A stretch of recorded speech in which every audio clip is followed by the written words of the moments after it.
الحمدللہ رب العالمین والصلاة والسلام علی رسولہ الکریم وعلی آلہ وصحبہ اجمعین اما بعد یا ایھا الذین آمنوا لا تلہکم اموالکم ولا اولادکم عن ذکر اللہ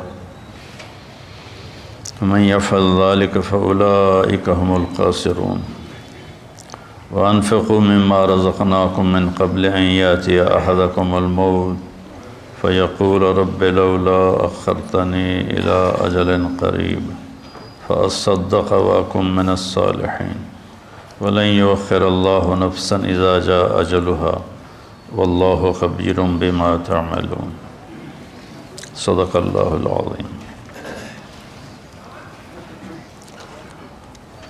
اے ایمان والو، تمہاری اولاد، تمہارے مال تمہیں غافل نہ کر دیں اللہ کی یاد سے، اور جو ایسا کرتا ہے وہی لوگ خاص طور پر ناکام ہیں۔ جو کچھ ہم نے تمہیں دیا ہے اس میں سے خرچ کرو اس سے پہلے کہ موت آئے، اور پھر اس وقت تم کہو یا اللہ پھر تھوڑی مہلت دے دیتا مجھے تو میں خوب کھل کے صدقہ کرتا اور نیک لوگوں میں شامل ہوتا، اور اللہ ہرگز کسی کی پہ وقت کو، موت کو مؤخر نہیں کرتا جب اس کا وقت آ جاتا ہے، اور اللہ جو کچھ تم کرتے ہو وہ سب کچھ جانتا ہے۔ قرآن پاک میں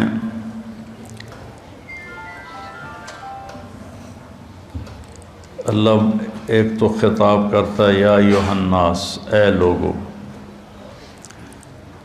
پھر ایک خطاب کرتا ہے یا بنی آدم، اے آدم کی اولاد، پھر ایک خطاب کرتا ہے قل یا ایھا الذین ھادوا، اے یہودیو، پھر اللہ کہتا ہے یا اہل الکتاب، اے اہل کتاب، پھر اللہ تبارک و تعالی کہتا ہے یا ایھا الذین کفروا، اے وہ لوگ جنہوں نے کفر کیا، اور ایک اللہ کہتا ہے یا ایھا الذین آمنوا، اے ایمان والو۔ یہ جو اللہ کا خطاب ہے یا ایھا الذین آمنوا، یہ خاص طور پر اللہ تعالیٰ نے ہم سے بات کی، آپ سے بات کی، کہ پوری دنیا میں اس وقت 8 ارب کے قریب آبادی ہے، جس میں 1.5 ارب مسلمان ہیں، تو اللہ ان سے کہہ رہا ہے، باقی سب سے بات نہیں کر رہا، اب صرف ان سے کہہ رہا ہے جو لا الہ الا اللہ محمد الرسول اللہ کی گواہی دیتے ہیں۔ تو اللہ ان سے کہہ رہا ہے کہ اے ایمان والو، تو کوئی اسپیشل بات ہے جو اللہ کہنا چاہتا ہے، تو اللہ پہ قربان جاؤں کہ 1 کم 90 بھی پورا نہیں۔ یا ایھا النبی قائم مقام ہے یا ایھا الذین آمنوا کے، لیکن اگر ہم یا ایھا الذین آمنوا دیکھیں تو کل 99 دفعہ، اور اس میں بھی تکرار ہے، یا ایھا الذین آمنوا اتقوا اللہ حق تقاتہ، یا ایھا الذین آمنوا اتقوا اللہ ولتنظر نفس ما قدمت لغد واتقوا اللہ۔ تو اس میں بھی یہ نہیں کہ 89 آیات میں ہر دفعہ الگ الگ حکم ہے، نہیں، ان میں تکرار بھی ہے۔ کئی دفعہ ایک حکم کو اللہ یا ایھا الذین آمنوا کے ساتھ بیان فرماتا ہے۔ تو یہ سلسلہ چل رہا ہے کہ اللہ یا ایھا الذین آمنوا کے بعد ہم نے کیا کہتا ہے، تو ہم پیچھے سے شروع ہوئے ہیں، 29ویں پارے سے پیچھے کی طرف آ رہے ہیں۔ تو سب سے آخری جو یا ایھا الذین آمنوا ہے وہ ہے، یعنی شروع کرتا ہے اللہ یا ایھا الذین آمنوا لا تقولوا راعنا، یہ سورہ بقرہ میں ہے کہ اے ایمان والو میرے نبی کو راعنا مت کہا کرو۔ اس میں آداب نبوت ہیں کہ نبی سے کلام کرنے کے کیا آداب ہیں، عام آدمیوں کی طرح ان سے بات نہیں ہو سکتی، اس کے آداب ہیں۔ اور آخری یا ایھا الذین آمنوا ہے یا ایھا الذین آمنوا توبوا الی اللہ توبۃ نصوحا، اے ایمان والو اللہ کی بارگاہ میں سچی توبہ کرو۔ نصوحا میں بڑی لفظ نصوحہ میں بڑی تسلی ہے، بہت بڑی تسلی ہے کہ توبہ اگر ٹوٹ جائے اور تم کر لو تو پھر اللہ جوڑ دے گا، پھر ٹوٹ جائے پھر تم سچے دل سے کر لو پھر اللہ قبول کر لے گا۔ میرے نبی کا فرمان ہے کوئی دن میں 70 دفعہ بھی توبہ توڑے اور 70 دفعہ توبہ کر لے تو اللہ اس کی توبہ خوشی سے قبول فرماتا ہے، جیسے پہلی توبہ کو قبول کرتا ہے ویسے ہی 1000ویں توبہ کو بھی قبول فرماتا ہے، چونکہ اللہ پر ہمارے گناہوں کا اثر کوئی نہیں ہوتا۔ میرے اوپر زیادتی ہو تو میں معاف کرنے میں دیر کیوں لگاتا ہوں کہ میرے اوپر اس کا اثر ہوتا ہے، تو مجھے معاف کرنا مشکل نظر آ وہ احضرت الانفس الشح۔ اللہ تعالیٰ نے بھی کہا کہ معاف کرنے میں تمہارا جو نفس ہے نا وہ بڑا کنجوس اور بخیل واقعہ ہوا ہے، تو میں اس لیے معافی میں دیر لگاتا ہوں کہ اگلے کی زیادتی کا ہمارے اوپر اثر ہوتا ہے، اس اثر کو زائل ہونے میں وقت لگتا ہے۔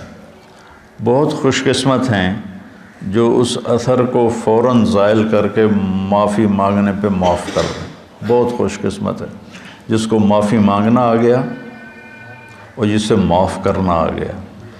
اللہ اس کو بغیر حساب کی کہہ دے گا تو میرے بندوں کو معاف کرتا رہا۔ ایک حدیث بھی یاد آ گئی، آپ نے فرمایا پچھلی امتوں میں ایک شخص تھا، اس کو اللہ کے سامنے پیش کیا گیا تو اللہ نے اس سے پوچھا تیرے پاس کوئی نیکی ہے آج مجھے دکھانے کے لیے؟ کہنے لگا جی میں تو 0 میٹر کوئی نیکی نہیں، 0 میٹر کوئی نیکی نہیں یا اللہ۔ تو اللہ تعالیٰ فرمائیں گے اچھا تو سوچ کوئی تم نے کوئی خیر کا کام کبھی کیا ہو؟ وہ کہے گا کیتا ہی کوئی نہیں تو دساں کی یا اللہ، بس ایمان دا بول ہے میرے کو اور کچھ بھی نہیں۔ پھر اللہ فرمائیں گے اور غور کر، تو پھر تھوڑی دیر کے بعد وہ کہے گا یا اللہ میں تاجر تھا تھوک کا، تو میں لوگوں کو مال دیتا تھا،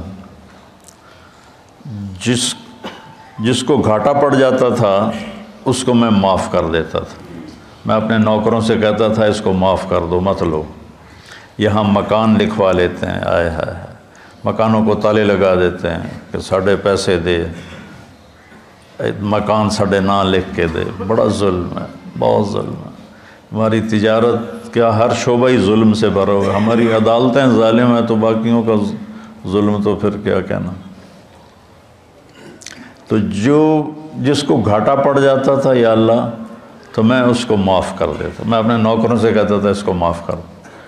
اور جو دینے میں ٹال مٹول کرتا تھا، جیسے ہمارے سارے بازار کا ماحول ہے، پیسے پڑے ہوتے ہیں کہتے ہیں اللہ دی قسم ہے کوئی نہیں، اگلے ہفتے آوے آج، یعنی اتنا بڑا جھوٹ بولتے ہیں اور اس پر قسم اٹھا، بیوقوف کم از کم قسم تو نہ اٹھا، جھوٹ بول رہا ہے قسم تو نہ اٹھا، لیکن وہ 2 گناہ کرتے ہیں، ایک جھوٹ بولتے ہیں ایک جھوٹی قسم اٹھاتے ہیں، 2 کبیرہ گناہ ہو کے الا وقول الزور۔ میرے نبی فرمایا کہ تمہیں بڑے گناہ بتاؤں، الا اخبرکم باکبر الکبائر، کبیرہ گناہوں کے بھی کبیرہ گناہ بتاؤں، الاشراک باللہ، شرک کرنا، حقوق الوالدین، والدین کو رول کے رکھ دینا، روند کے رکھ دینا، ذلیل کر دینا، قتل النفس، بے گناہ کسی کو قتل کرنا، اور آپ ایسے ٹیک لگا کے بیٹھے ہوئے یہ بات کر رہے تھے، پھر ایک دم آپ ایسے سیدھے ہوئے کہا الا وقول الزور، اور جھوٹا بول اور جھوٹا بول اور جھوٹا بول اور جھوٹا بول۔ اس کو اتنا دہرایا کہ ابو بکر رضی اللہ تعالیٰ عنہ فرماتے ہیں کہ میرے دل میں آیا کہ اب اللہ کرے خاموش ہو جائیں، اتنا اس کو دہرایا، جھوٹا بول جھوٹا بول جھوٹا بول، اور سارے 8 بازار کیا، ریڑھی والے کیا، جھوٹ ہی جھوٹ ہے، جھوٹ ہی جھوٹ ہے، جھوٹ ہی جھوٹ۔ تو وہ کہنے لگا یا اللہ جو تو دے نہیں سکتا تھا اس کو معاف کر دیتا تھا، جو دے سکتا تھا ٹال مٹول کرتا تھا، مجھے پتا ہے دے سکتا نہیں دیندہ پیا، تو میں اپنے نوکروں سے کہتا تھا جھگڑا نہیں کرنا، جب دے دے ٹھیک ہے، جب دے دے ٹھیک ہے، جھگڑا نہیں کرنا، باقی میرے کو کوئی شے کوئی نہیں، نماز نہیں، روزہ نہیں، حج کوئی نہیں، زکوٰۃ کوئی نہیں، ذکر کوئی نہیں، تلاوت کوئی نہیں، تہجد کوئی نہیں، کوئی شے کوئی نہیں کہ یہ ایک گل ہے، تو اللہ تعالیٰ فرمائیں گے واہ میرا بندہ، تو میرے بندوں کو بڑی سہولت دیتا رہا، تو آج میں بھی تمہیں سہولت دیتا ہوں، چل بے ٹکٹا ہی جنت جا، یا جاؤ جنت میں۔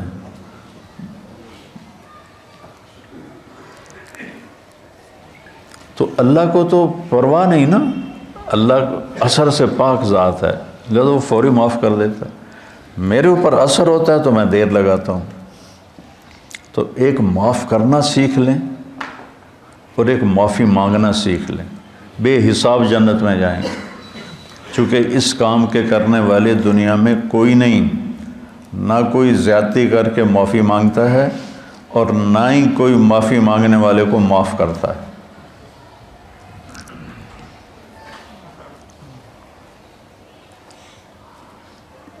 تو اللہ تعالیٰ نے توبۃ نصوحا، توبو الی اللہ توبۃ نصوحا، اے ایمان والو توبہ نصوح کرو۔ نصوح کسے کہتے ہیں؟ سینے کو، ناصح درزی کو کہتے ہیں، ناصح درزی، آج کل خیاط کہتے ہیں، پرانی عربی میں ناصح کہتے ہیں، ناصح ناصح ہوتا ہے، اور من صح سوئی کو کہتے ہیں۔ تو یہ کرتا دھاگے کے ساتھ یہاں سے جڑا ہوا ہے، یہ یہاں سے یہ دھاگے کے ساتھ جڑا ہوا ہے، یہ ہمیشہ جڑے نہیں رہتے، کبھی یہ دھاگے نکل بھی جاتے ہیں، جب دھاگے نکل جاتے ہیں تو ہم ان کو دوبارہ سی لیتے ہیں۔ تو لفظ نصوحہ میں یہ تسلی ہے، اگر تمہاری توبہ کبھی ٹوٹ بھی جائے تو پریشان نہ ہونا، لوگ تمہیں کہیں گے تو تا عادت بنا لی ہے، ہر چوتھے دن تیری توبہ، کوئی قبول کوئی نہیں، تو میرے پاس آ جا، میری رحمت کا دربار بہت وسیع ہے، تو جب معافی مانگے گا میں معاف کروں، جتنی دفعہ مانگے گا اتنی دفعہ معاف کروں۔ قارون وہ مجرم ہے جس نے ایسا جرم کیا جو کائنات میں کسی نے نہیں کیا، کہ ایک رسول پر زنا کی تہمت لگائی، موسیٰ علیہ السلام پہ تہمت لگائی ایک عورت کے ذریعے سے، تو موسیٰ علیہ السلام سجدے میں گر گئے۔ اللہ تعالیٰ نے فرمایا زمین تیرے تابع ہے، جو کہے گا وہ کرے گی۔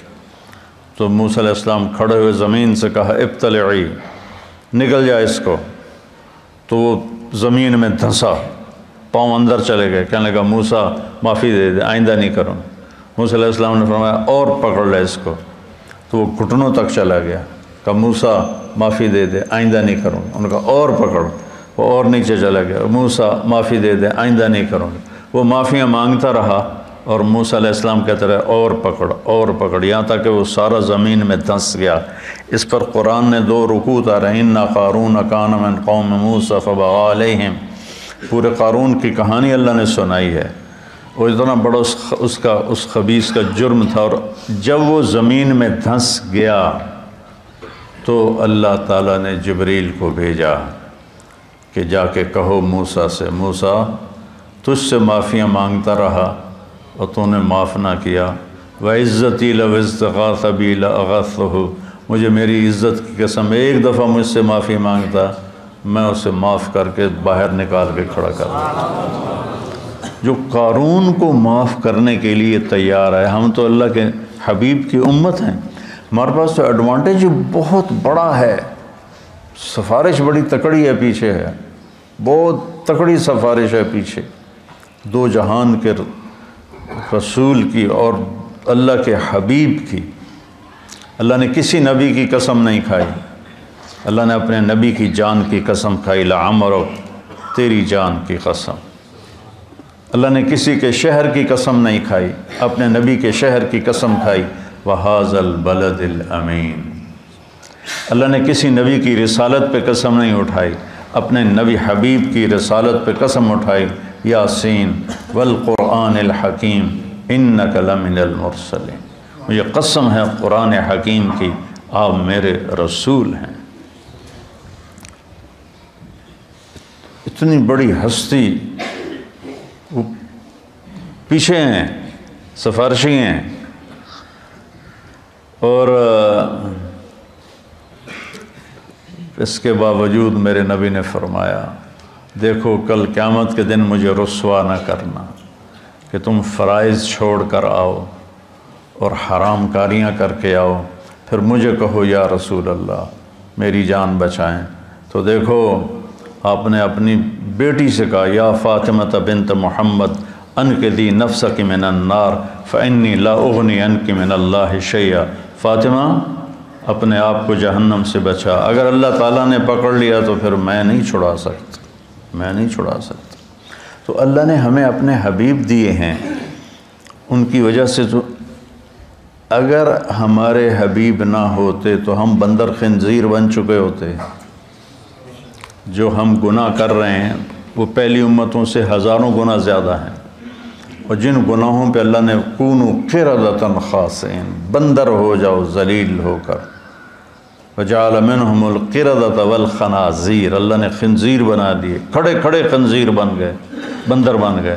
اس سے کروڑوں گنا بڑے گناہ ہم کر رہے ہیں، پر ہم انسان ہی ہیں، ہماری شکلیں اللہ نے مسخ نہیں کی کہ پیچھے وہ اپنے حبیب کے آنسو دیکھتا ہے، طائف کا خون دیکھتا ہے، احد کے دامن میں ٹوٹے ہوئے دان دیکھتا ہے۔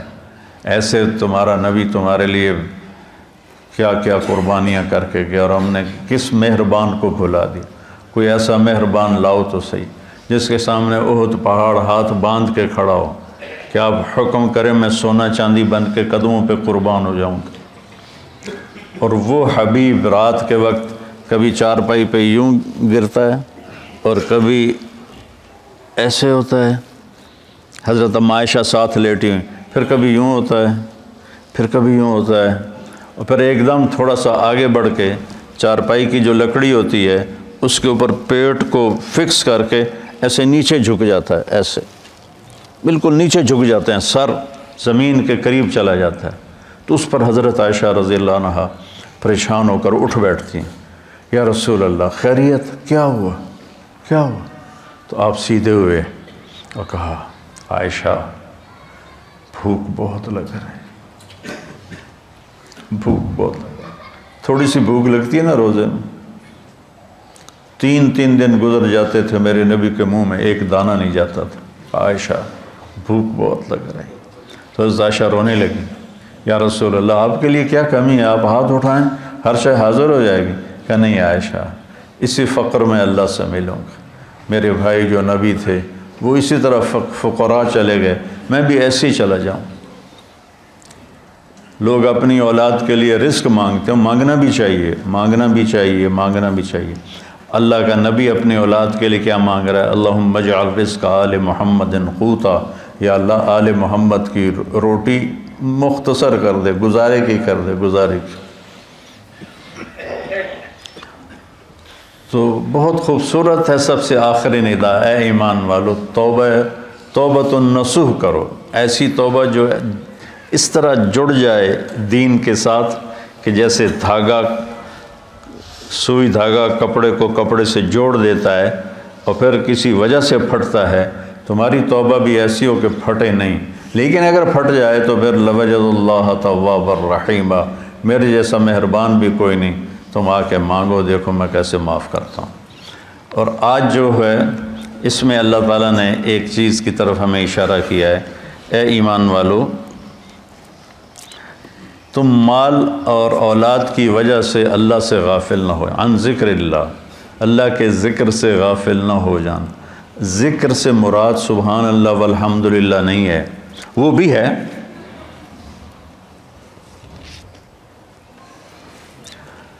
ہے، لیکن ذکر کا مطلب ہوتا ہے یاد، کسی کی یاد آئے تو آدمی اس کا نام لینا شروع کر دیتا ہے، نہیں ایک کیفیت بنتی ہے۔ یہ بچے یہاں رہتے ہیں، لمبا عرصہ رہتے ہیں تو ان کو گھر کی یاد آتی ہے لیٹے لیٹے، تو یہ کیا کہتے ہیں، گھر گھر گھر گھر گھر گھر، نہیں ایک کیفیت ہوتی ہے تو وہ یاد۔ تو جب میں نے رائمنڈ میں زندگی دی تھی تو جب میری 1971 سے اللہ نے مجھے اس راستے میں قبول کیا، جب شادی ہو گئی، شادی کے بعد جب میں رائمنڈ گیا تو اب مجھے ہر چیز کھانے کو آئے، اور مجھے بیگم یاد آئے، مجھے گھر یاد آئے، تو اب میں بیٹھ کے کیا کرتا تھا؟ بیگم بیگم بیگم بیگم بیگم بیگم بیگم بیگم بیگم بیگم ہے۔ یاد، ذکر ایک کیفیت ہوتی ہے، ذکر ایک کیفیت ہوتی ہے، اس کیفیت کا نام ہے، اس کیفیت کا نام ہے ذکر۔ وہ جو یاد کر کے آپ کو ایک کسک محسوس ہوتی ہے، ایک ہوک سی دل میں اٹھتی ہے، ایک درد جگر میں ہوتا ہے، ہم رات کو اٹھ اٹھ روتے ہیں، جب سارا عالم سوتا ہے، وہ جو ایک کسک محسوس ہوتی ہے اور ایک اندر میں ایک اداسی کی کیفیت بنتی ہے، اس کو ذکر کہتے ہیں۔ پھر سبحان اللہ بھی ذکر ہے، الحمدللہ بھی ذکر ہے، لا الہ الا اللہ بھی ذکر ہے، اللہ اکبر بھی ذکر ہے، لیکن آدمی ہر وقت تو کام کر رہا ہے، ہر وقت تو یہ نہیں زبان سے کہہ سکتا، کام میں مشغول ہوتا ہے۔ تو ہتھ یار کارول دل یار ول، ہتھ کارول، کار ہے کار نہیں، کار پنجابی والا، کوئی جس سے ہم کوئی تجارت کر رہا ہے، کوئی زراعت کر رہا ہے، کوئی کھیتی باڑی کر رہا ہے، اس کو کہتے ہیں کار، کاروبار نہیں کہتے کاروبار۔ تو ہتھ کارول دل یارول، اس کو ذکر کہتے ہیں کہ آپ کے دل میں اللہ کی یاد سمائی ہوئی ہو، اور آپ کی تجارت آپ کو جب کوئی غلط کام ہونے لگے تو اللہ کی یاد سامنے آ جائے۔ لا تلہکم، تمہیں غافل نہ کرے، تمہارے مال اور تمہاری اولاد کے لیے حرام کٹھا کرنے کا منصوبہ بنا لیا تو آگے اللہ آ جائے، میرا بندہ میں جو تیرا رب بیٹھا ہوں خزانے لے کر، میں نے کیا کرنا ہے ان خزانوں کو، تیرے لیے ہیں، نہ کر نہ کر۔ اور اگر تو نے ایسا کر لیا تو پھر تیرے سے بڑا ناکام کوئی نہیں۔ یا ابن آدم خلقت السماوات والارض ولم اعی بخلقہن، میرے بندے میں نے 7 آسمان 7 زمینیں بنائی، میں کوئی نہیں تھکا۔ وہ سن دے پہ ہو کہ میں کوئی نہیں تھکا۔ افیعینی رغیف عیشا اسوقہ الیک، تو تمہیں روٹی کھلا کے میں تھک جاؤں گا؟ ہائے ہائے۔ یا ابن آدم لی علیک فریضہ ولک علی رزق، ایک کام تیرے ذمے ایک میرے ذمے، تو میری مان یہ تیرے ذمے، تجھے رزق پہنچانا میرے ذمے۔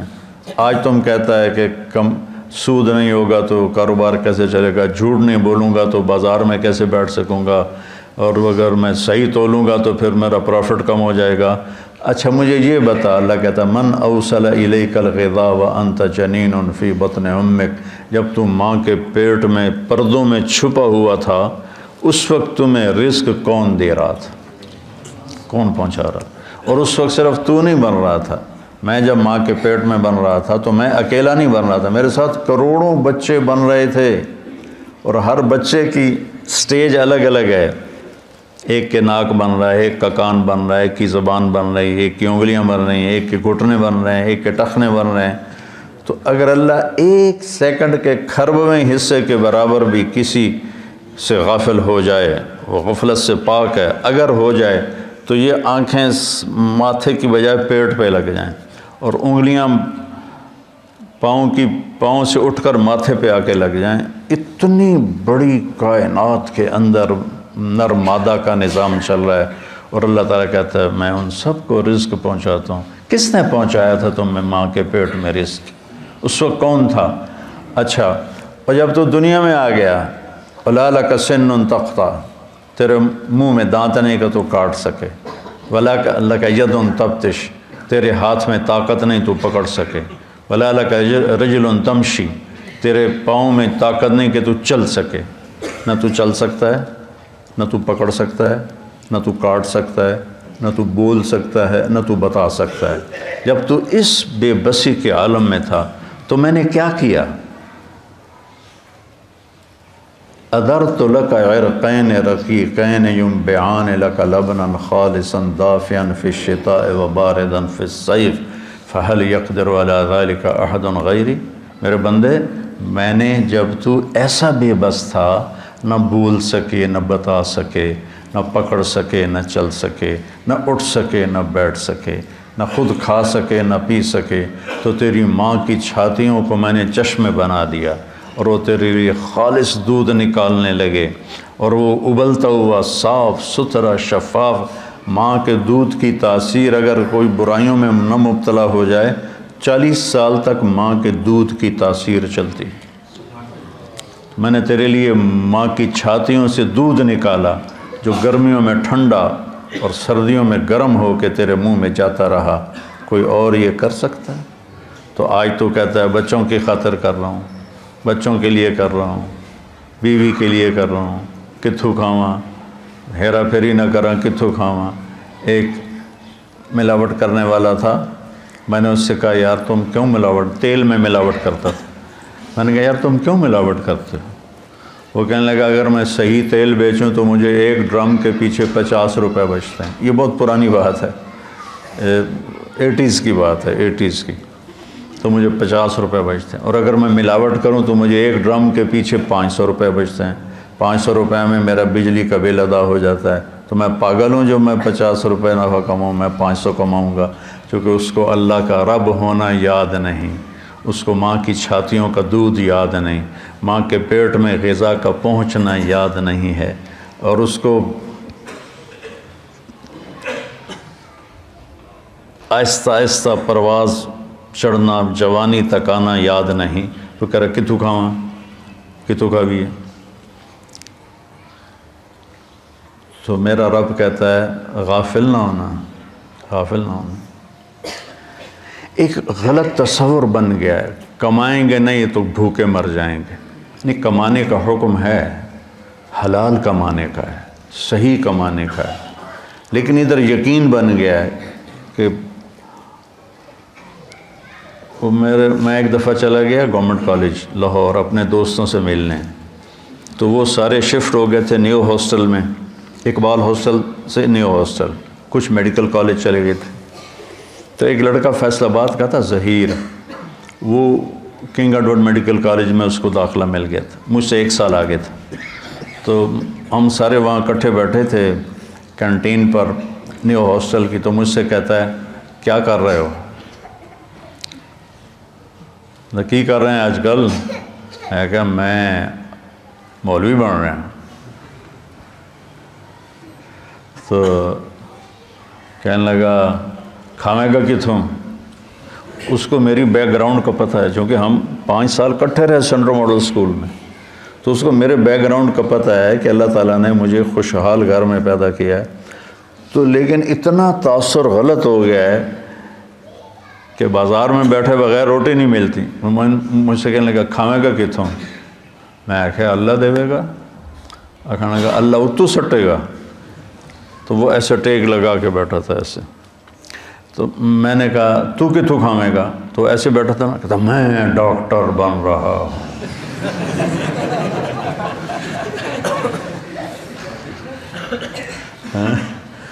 لوگوں دے پیشاب ٹیسٹ کر کر کے تو روٹی کھا سکنا ہے، میں قرآن پڑھا کے روٹی نہیں کھا سکتا۔ لا تلہکم اموالکم ولا اولادکم عن ذکر اللہ، تمہارے مال و اولاد تمہیں اللہ کی یاد سے غافل نہ کریں۔ من یفعل ذلک، جس نے یہ کر دیا، فاولئک هم الخاسرون، یہ انتہائی ناکام ہیں۔ ہم فاولئک اور ہم اور الخاسرون، تینوں معرفہ کے لفظ لا کر اللہ تعالیٰ نے ہتھوڑے پہ ہتھوڑا مارا ہے کہ یہی ناکام ہے جو پیسے تعس عبد الدینار وعبد الدرہم وعبد القطیفہ، میرے نبی جیسا کریم حبیب شفیق مہربان نبی اتنے جلال میں ہے، بخاری شریف کی روایت ہے کہ آپ نے کہا برباد ہو جائے سونے پہ ایمان کو بیچنے والا اور چاندی پہ ایمان کو بیچنے والا اور دنیا کی رنگینیوں پر ایمان کو بیچنے والا ہلاک اور برباد ہو جائے۔ تائس وانتکس، ہلاک و منہ کے بل گرے، وَإِذَا شِيكَ فَلَن تُقِشْ، اور اگر اسے کوئی کانٹا بھی چبھے تو کوئی اس کا کانٹا نکالنے والا نہ ہو۔ اتنے غصے میں آپ نے یہ بد دعا فرمائی۔ تو میرے بھائیو، کتنا کٹھا کریں گے؟ بہت کٹھا کر لیا، قارون کی طرح اتنا مال کٹھا کیا کہ جس کی انتہا کوئی نہیں، لیکن جب موت کے ساتھ ٹکر کھائے گا زیرو ہو جائیں گے. 1 سیکنڈ پہلے طارق جمیل کا لایا جا رہا ہے، 1 سیکنڈ کے بعد اس کو کہہ رہے ہیں ڈیڈ باڈی، نام کو نہیں لے رہا، میت، ڈیڈ باڈی، جنازہ. اور ہمارے دیہاتوں میں کہتے ہیں منجی آ گئی، یعنی کہ جنازہ، منجی آ گئی، چارپائی آ گئی. 1 سیکنڈ پہلے ایک شخص نے اپنی بیوی، بعضے ہوتے ہیں نا بے وقوف نادان جو بیویوں پہ پابندی لگاتے ہیں کہ تو نے ماں باپ سے نہیں ملنا، ماں باپ کے گھر نہیں جانا. یہ بہت بڑا ظلم و ستم ہے جو ہمارے معاشرے اور ماحول میں ہو رہا ہے کہ بیویوں کو، خود ماں باپ کی گود میں رہتا ہے اور اپنے بیوی کو کہتا ہے تو نے ماں باپ سے نہیں ملنا، اپنے بہن بھائیوں سے نہیں ملنا. ایک بیچ میں اضافی بات آ گئی.